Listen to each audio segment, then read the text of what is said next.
Welcome back to the Arts at BC. I'm lucky enough to have with me the Arts Department. Welcome. There you go. They're happy too. That's wonderful to have you. Thank you guys for making time to come on the show. So we have art historians and studio artists together on one stage. It's very exciting. Let's start with the art historians. We have questions people want to know. So the first question is, we understand that art sometimes becomes more valuable over time and sometimes it depreciates. Could you explain why that might be? As an art historian, it's part of our job to reach back into time and to find artists maybe who have been neglected or forgotten about, and to bring them forward to find to refine their relevance and to inform today's art and today's art market. Oh, that's fascinating. Yeah, I would say the value of arts kind of ebbs and flows in the same way that everything does, including things like fashion. You know, we do things called historiographies, and we tend to discover that over time certain artists become more valuable depending on the sort of aesthetics or the zeitgeist of the time. Is there anyone specifically that's becoming more valuable now that wasn't necessarily highly valued, let's say, 20 years ago or something like that? Is that a relevant time period? Definitely. I mean, I think there's a lot of people. I've been working on an artist named Wallace Berman who was big in the West Coast scene in the 50s and who I think is important for today for various reasons. Someone who worked kind of under the radar, under the art market, before the art market was really well established, especially in California, and created his own scene, his friends, and you know, a little bit of an underground scene there, and maybe who can inform today's artists as a way to make art outside of the market a little bit, outside of the art market. Do you think that the role of the art historian is to find things that may have been overlooked and assign value in some way, or identify value, not so much assign? Is that part of the role? Within the university, we often work outside of the market a little bit, but as soon as we're you know, finished with our degrees, then sure, we enter the marketplace and begin to try to meld some of our studies with the very real finances of Chelsea and say Sotheby's or Christie's. That's exciting. Well, I could stay with the art historians all afternoon, but we have some studio artists that I'd also like to have a conversation with. It's wonderful to have you here. Professor Cronin, could you maybe tell us, how do you bring your personal artistic experience into creating the art that you create? Well, or even the students could chime in. I think the artist's job is to tell the world what it's like to be you now, and that changes with each individual artist. The things that I think I focus on the most in my own studio are, you know, what are the technical skills I need to say what I feel is important to say right now. So I'm always thinking about form and content, and I'm constantly talking about it with my students. But also to develop a real critical, you know, apparatus to honestly assess where the weaknesses are and where the strengths are. And I think that's one of the best things I think I do as a professor. But the thing I think is the most important is to be brave in the studio. You know, the world's... What do you mean by being brave in the studio? For those who are not artists. You know, people don't really talk about, you know, how brave you have to be as an artist. You're in your studio by yourself working, and you're saying, you know, maybe sometimes some intensely political things, some things that might not be popular to the general population.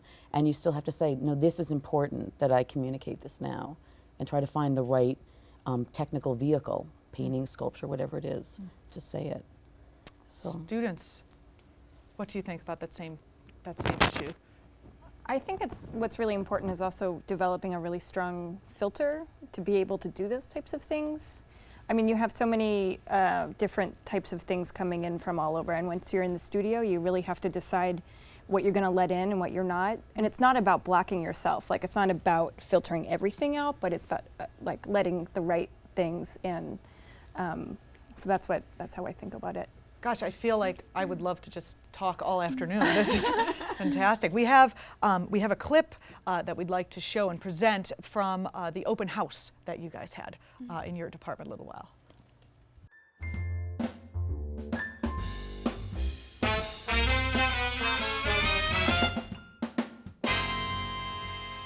City is like geometric in theory, but organic in reality. It's a celebration of city life, but it's also, I want someone to see like, oh, this is representational work. It is representational. I haven't done that much to abstract the forms, and that's why I make this work, because it's like, wow, the city is this crazy, chaotic, abstract, like strange place, but we all live here. Millions of people live here.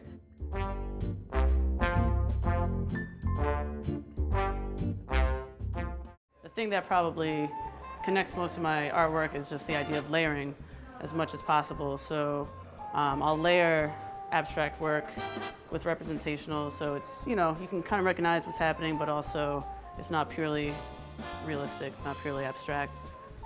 I mean, I definitely make an attempt for my artwork to reflect the energy of the city, whether it's a small city, big city, try to have it reflect, you know, the celebratory aspects of it, as well as like the more grim sort of struggles. Art can be a window into someone else's mind or someone else's thought process. Inevitably, a lot of my work, I think of it as kind of a melodic rhythm of artistic tones. This particular series is a color array, so each dot is laid down individually, starting from the center and spiraling out. With each release of the paint, each dot that's created, each convex circle is unique and has an expression in its own.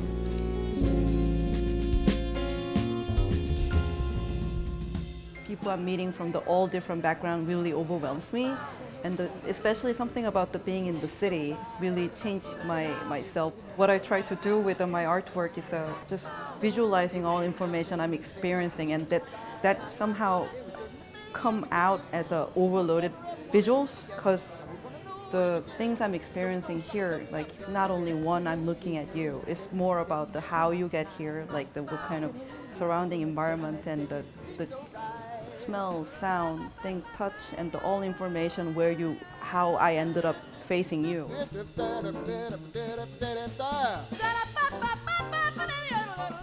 Mostly I work with balloons in the sculpture work that I do. I chose balloons because they're only used once and then they're, basically thrown away. I feel like a lot of my pieces are begging for interaction. I get so many people that want to, touch the balloons, or in my, my piñata series, they want to break the piñata. This will be more or less a performance piece. Basically begging the viewer to beat this piece.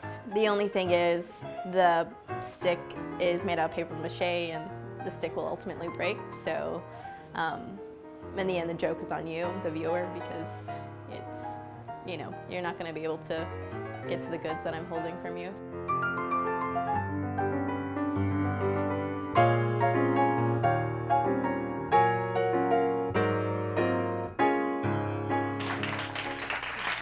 Wonderful. That was great. I'm sorry I missed that open house. That looks fantastic. I want to go back to the question for the students about, you were saying about the filter, that you filter out certain things and then focus your creativity on certain other things. How do you choose?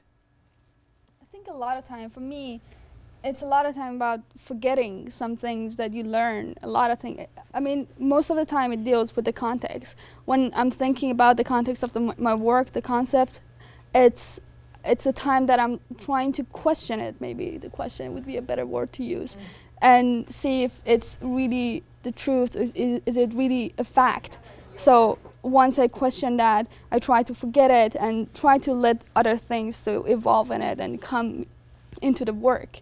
So I think with choosing what to remember or what to do it's about to just like filter sort of all the information that comes to your work, because a lot of people come and see it, a lot of people have their own ideas, but you just have to, for a moment, forget it and do what you really want to do. And I noticed a lot of the work in the video was inspired by the city. Do you think there's something about the city that inspires creative expression beyond what you would be inspired, say, if you were in a different setting?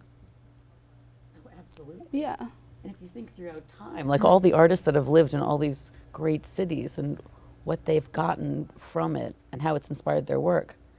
Paris, Rome, I mean, Athens, I mean, where do we start or stop? Do you think a person living in, say, a more like the outback of Alaska or somewhere still wild, there must be a difference between art that would come from the two places. And I wonder what specifically it is about the city that creates that desire to go inward and take that, whatever's coming up naturally, and put it on the page or put it in the medium.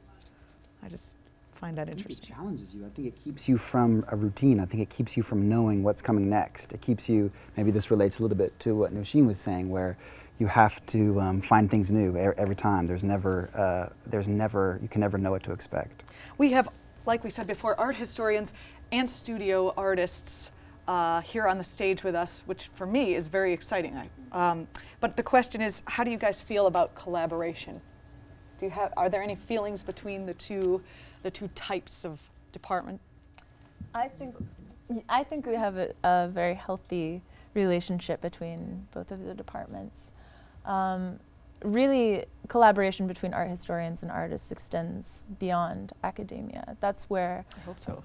Definitely. I mean, I think that that's the dialogue that pushes the history of art forward, is this dialogue that's set up between the artist and the critic, and both of them challenging each other and trying to redefine themselves and redefine the way that they perceive the world. That's wonderful. Thank you so much for joining us, the Art Department at Brooklyn College. I'm Juliana Forlano. That's all we have time for in this episode. Good night.